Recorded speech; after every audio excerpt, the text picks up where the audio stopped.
Hello students, तो आज के स्टूडियो में हम डिस्कशन करेंगे मानव साधन संचालन, ह्यूमन रिसोर्स मैनेजमेंट। आज हम इस सब्जेक्ट का कंप्लीट डिस्कशन करने वाले हैं। तो इस सब्जेक्ट की प्रिपरेशन स्टार्ट करने से पहले आज का वीडियो प्लीज एंड तक जरूर देखिएगा। सबसे पहले जो पेपर पैटर्न होने वाले उसको लेकर हम बात करेंगे। उसके बाद हर एक क्वेश्चन के अंदर कितने मार्क का क्वेश्चन पूछा जा सकता है, क्वेश्चन नंबर 5 में क्या होगा, और इस बार के एग्जाम के लिए कौन सा आईएमपी क्वेश्चन रहेंगे और किस स्ट्रेटेजी के अकॉर्डिंग हमको तैयारी करनी चाहिए, इन सबको लेकर मैं कंप्लीट डिस्कशन करने वाला। तो ये वीडियो प्लीज एंड तक देखिएगा। कोई क्वेरी तो मुझे कमेंट कीजिएगा और इस वीडियो को शेयर जरूर कीजिएगा। तो चलिए अब स्टार्ट करते हैं। तो सबसे पहले फटाफट पेपर पैटर्न देख लेते हैं। अब हमारा जो एग्जाम रहेगा वो 70 मार्क एंड 2.5 आवर टाइमिंग के साथ होने वाला है। अब हमारा एग्जाम में टोटल 5 क्वेश्चन देखने को मिलेंगे। हर एक क्वेश्चन की जो मार्किंग बताया गया वो इक्वल बताया गया।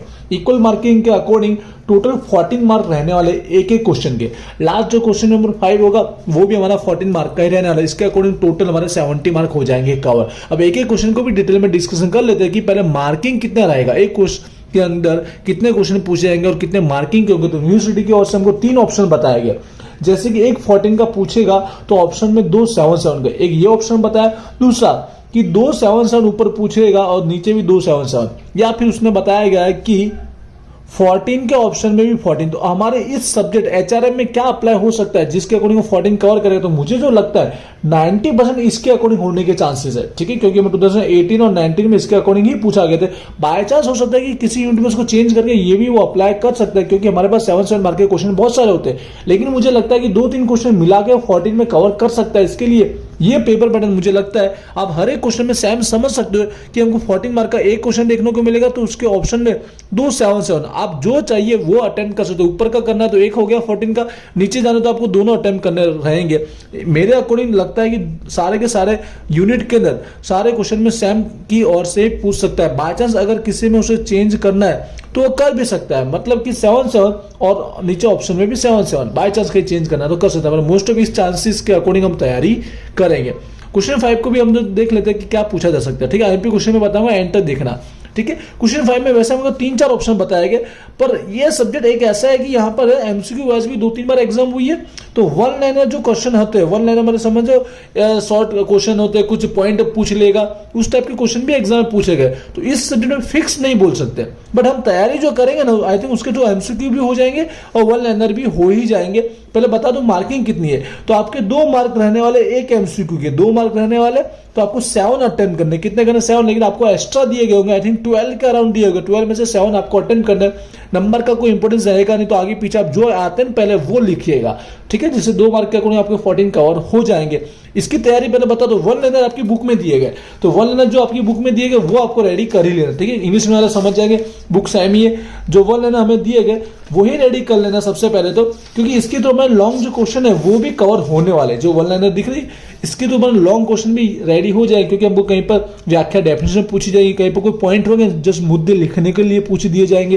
तो ये क्वेश्चन 5 में हमारा हो जाएगा। 1 लाइनर में पूछा तो, और एमसीक्यू में पूछेगा तो भी उसी के आसपास रहेगा। या फिर लास्ट आप 5 पेपर कर लीजिए, क्या कर लीजिए, लास्ट 5 पेपर भी कर लोगे तो आप एमसीक्यू के 2 पेपर है वो भी आपके आ जाएंगे और 1 लाइनर भी आपके सॉर्ट आउट हो जाएगा। आई होप क्वेश्चन 5 आपको क्लियर हो गया होगा। और ऊपर के 4 क्वेश्चन 4 यूनिट में कौन कौन से आईएमपी क्वेश्चन है वो हम लोग देख लेते हैं। स्ट्रेटजी में बताना होगा कि कौन से 2 चैप्टर इजी रहेंगे।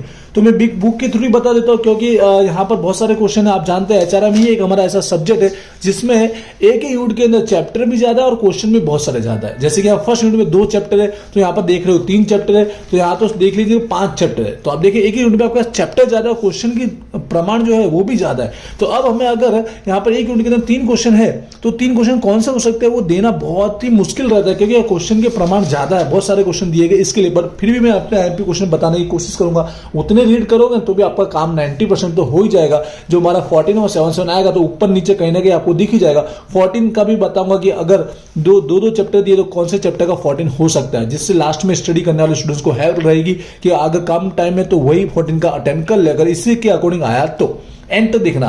तो पहले आईएमपी क्वेश्चन फटाफट देख लेते हैं। जो अब मैं टिक करके बताऊंगा उस पर ध्यान रखना। इंग्लिश में अपना बुक रखेगा। आई थिंक नंबर तो सबके सेम रहने वाले, मैं इंग्लिश में भी बोल ही दूंगा। फर्स्ट के अंदर आपको क्या रेडी करना, देखिए क्वेश्चन थोड़े ज्यादा दे रहा हूं मैं, बट वो पढ़ लेना कि सारे पॉइंट वाले ही है। कहीं पे भी लॉन्ग है नहीं, पॉइंट याद करना है तो एक क्वेश्चन को 5 मिनट 10 मिनट में आप याद कर ही लोगे, ठीक है। तो इसलिए पहले बनाया जा रहा है वीडियो 1 महीने पहले कि आप तैयारी अभी से कर पाओ। तो यहाँ पर पॉइंट नंबर 2 जो डिफरेंस दिख रहा है, तफावत शॉर्टकट बोलूंगा समझ जाएंगे, वो पढ़ लीजिएगा पॉइंट नंबर 2। पॉइंट नंबर 3 उपदेश पढ़ लीजिएगा, ऑब्जेक्टिव। पॉइंट नंबर 4 कार्य क्षेत्र, स्कोप, क्योंकि क्या है जैसे मैंने कहा 14 के अंदर, तो 14 में दोनों को मिला के पूछ सकता हूं, पूछा भी गया है, इसके लिए 14 के अकॉर्डिंग भी आपको एक्स्ट्रा क्वेश्चन दिए जा रहे हैं। पॉइंट नंबर 5 पढ़ लेना, महत्व, इंपोर्टेंस पढ़ लेना है। पॉइंट नंबर 7 जो संचालक की भूमिका है, रोल ऑफ मैनेजर, ठीक है। क्वेश्चन ज्यादा होगा क्योंकि ये थोड़ा ये चैप्टर इंपॉर्टेंट है, क्योंकि ऊपर का 14 अगर कवर करना तो इसी में से हो सकता है और नीचे 7 में से भी इसी का होगा, तो 2 क्वेश्चन इसमें से होंगे, तो ज्यादा तो पढ़ने पड़ेंगे। और वैसे जो रह गया है, जो लायकात गुण दिए गए, अगर 1 लाइनर होगा तो जो क्वेश्चन यहाँ पूछ लिए गए उसके अलावा जो बचा वो क्वेश्चन यहाँ पे पूछ लिया जाता है। इसलिए आपने अगर कुछ भी पढ़ा तो वेस्ट होने वाला नहीं है, वो आपके काम में आएगा ही, ठीक है। उसके बाद यहाँ सेकंड चैप्टर की बात कर लेते हैं, तो इसके अंदर आपको पहले पॉइंट नंबर 3 असर करता परिबड़ों, ठीक है, जो इफेक्ट वाले फैक्टर अफेक्टिंग वाला टॉपिक है वो करना है। पॉइंट नंबर 4 करना है जो प्रक्रिया दी गई प्लानिंग आयोजन की, प्रोसीजर, ठीक है, वो बाय चांस इंग्लिश में ऊपर नीचे तो देख लीजिए, मैं वर्ड बोल रहा हूं, 2 हुए, फिर उसके इंपोर्टेंस महत्व पढ़ लेना है। ये 3 टॉपिक ये हो गया हमारे फर्स्ट यूनिट के अंदर कवर। ये कम से कम ये पढ़ लीजिए, पॉइंट वाले इजीली आपका कवर हो जाएगा ही, ठीक है। अब यूनिट नंबर 2 जहां पे 3 चैप्टर है तो समझिएगा, पहला रिक्वायरमेंट, भर्ती के अंदर आपको जो पॉइंट नंबर 2 दिया गया ना, प्राप्ति स्थानों, सोर्सेज दिया गया, दोनों पढ़ लेना, कई बार उसी के वर्ड के थ्रू पूछ लिया था, आंतरिक और बाह्य, एक्सटर्नल इंटरनल, पढ़ लेना। पॉइंट नंबर 3 पढ़ना है जो उसकी प्रक्रिया दी गई है, पसंद की सिलेक्शन करने की जो प्रोसेस, जो एक ही वैज्ञानिक वाली डायरेक्ट वो वर्ड करके भी एग्जाम में पूछा जाता है, ठीक है। पॉइंट नंबर 3 और पॉइंट नंबर 5 पढ़ लेना, यहाँ पर जो उसके महत्व है, मॉडर्न सिलेक्शन की उसका महत्व, इंपोर्टेंस, वो पढ़ लेना। 3 टॉपिक यहाँ पर आपको पढ़ लेना है। उसके बाद सेकंड चैप्टर के अंदर आपको पढ़ना है, तो पहले आपको पढ़ना है पॉइंट नंबर 3 प्रक्रिया पढ़ लेना है, प्रोसीजर जो होती है वो पढ़ लेना है, उसके नीचे उसका इंपोर्टेंस भी पढ़ लेना है, क्योंकि ये सारे देखोगे सब चैप्टर में। एक चीज बोलना चाहूंगा, कॉमन टॉपिक है, कॉमन मतलब जो लक्षण कैरेक्टरिस्टिक कॉमन है, उपदेश ऑब्जेक्टिव कॉमन है, असर करता परिबल फैक्टर अफेक्टिंग कॉमन है, प्रक्रिया प्रोसीजर एक कॉमन टॉपिक है जो हर एक में आपको देखने को मिलेंगे, तो पॉइंट वाले पढ़ ही लेना, टाइम वेस्ट नहीं होगा। उसके बाद आप यहाँ 3-4 हुआ, तो उसके बाद यहाँ पर आपको जो पढ़ना है पॉइंट नंबर यहाँ पर 9 है, शायद इंग्लिश में 7 पे हो सकता है, दोनों के बीच का डिफरेंस, तालीम और विकास वच्चे तफावत, ट्रेनिंग और डेवलपमेंट के बीच का डिफरेंस पढ़ना, ठीक है। इंग्लिश में शायद पॉइंट नंबर 7 पे हो सकता है, करेक्ट कीजिएगा, ठीक है। 3 टॉपिक मैंने यहाँ पर दी है। पॉइंट नंबर 3 के अंदर जो पढ़ना है, पॉइंट नंबर 4 पहले पढ़िएगा, जो पद्धति टेक्निक दी गई वो, और ये 2 दिए गए 2 और 3 इग्नोर नहीं कर सकते, बट हल्का देख के चले जाना, इसलिए पहले इस पर ज्यादा फोकस करना, बस ज्यादा टाइम तो हल्का इसको देख लीजिएगा। यूनिट नंबर 2 हो गया कंप्लीट, आई होप क्लियर हो। एंड तो देखना इजी कौन सा चैप्टर वो भी बताऊंगा, और 14 में क्या हो सकता है पहला वो कवर करना है तो भी समझाऊंगा इतने सारे चैप्टर के अंदर। यूनिट नंबर 3 के अंदर क्या पढ़ना, पॉइंट नंबर पहले 1 तो पढ़ना ही आपको, और फिर इसमें इसकी पद्धतियां, सॉरी इसमें प्रकार टाइप्स पूछे जाते हैं, वो एक क्वेश्चन रेडी कर लेना, ठीक है। पॉइंट नंबर मैंने 1 बोला ही है। उसके बाद यहां पर इतने सारे चैप्टर में समझिएगा, मैं फटाफट टिक करता हूं। पॉइंट नंबर 2 पढ़ना है, चैप्टर 2 का पॉइंट नंबर 2, नाम नहीं पढ़ा, इंग्लिश में भी सेम ही होगा। चैप्टर नंबर 3 के अंदर आपको पॉइंट नंबर 1 रीजन कारण पढ़ना है, और पॉइंट नंबर 3 मार्गदर्शक सिद्धांत गाइडलाइन प्रिंसिपल होगा वो पढ़ना। चैप्टर 4 का मैं नहीं बता रहा, अपनी मर्जी से पढ़ सकते हो, पढ़ना तो पॉइंट नंबर 3 पढ़ लीजिएगा वो भी। पॉइंट चैप्टर नंबर 5 के अंदर बात करना चाहूंगा, तो पहला असर करता परिबड़ों जो फैक्टर अफेक्टिंग है, पॉइंट नंबर 4 पढ़ लेना है, ठीक है। ये वाला टॉपिक, 2 टॉपिक मैंने बताया। यूनिट नंबर 4 लास्ट टॉपिक पे आते हैं, 3 चैप्टर यहाँ पे समझिएगा। फर्स्ट चैप्टर ऐसे तो स्टार्टिंग 3 पढ़ना चाहिए, फिर भी सेकंड और थर्ड तो जरूर पढ़िएगा, अभिगमो, अप्रोच और यहाँ पर असर करता परिबड़ों, सारे टॉपिक जैसे ही हर एक चैप्टर के अंदर एक के रिगार्डिंग हर एक में ऐसे ही पूछे गए। फिर जो नीचे दिख रहा है यहाँ पर 5 और 6 इस पर शॉर्ट नोट आ सकती है, तो ये टॉपिक याद करने से बेटर में बोला पॉइंट नंबर 7 याद कर लीजिए। डिफरेंस पूछा तो भी हमारा काम पहुंच जाएगा, और शॉर्ट नोट टुक नोट पूछा तो भी इसी में से जो पॉइंट आपको याद है वही आपको बना के लिख लेना। आई होप आप समझ पा रहे हो ये याद करने का क्या पर्पस है, ये 2 भी पूछेगा तो भी हमारा काम हो जाएगा। उसके बाद सेकंड चैप्टर के अंदर आपको जो पढ़ना है, जो घटक शर्त दी गई कंडीशन, वो आपको पढ़ना है। उसके बाद उसके मार्गदर्शक सिद्धांत गाइडलाइन प्रिंसिपल, 1-2 एक्स्ट्रा दे रहा हूं इस बार। फिर पॉइंट नंबर हमारा 4 बनता है, जो उसके फायदा है वो टॉपिक पढ़ लेना है। ये 3 टॉपिक, और टाइम बचे तो पॉइंट नंबर 6 उसकी व्यू रचना पढ़ लेनी है, ठीक है, उसको सुधारने के लिए, उसको इंप्रूवमेंट करने के लिए।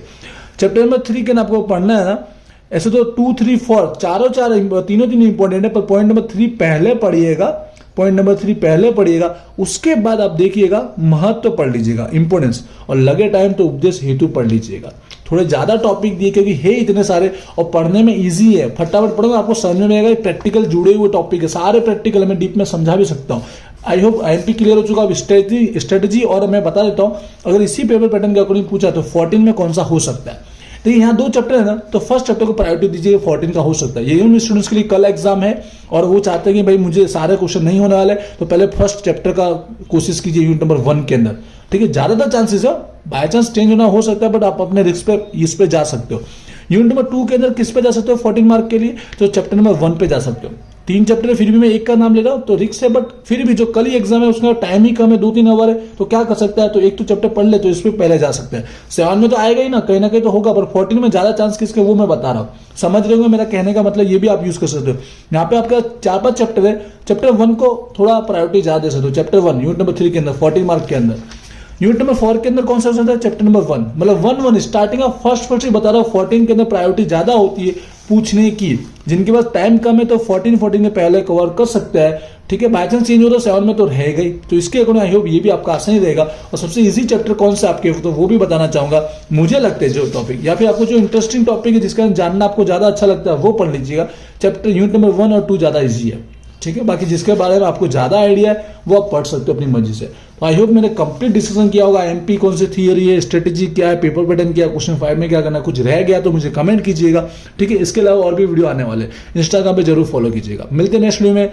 Wish you all the best, thank you.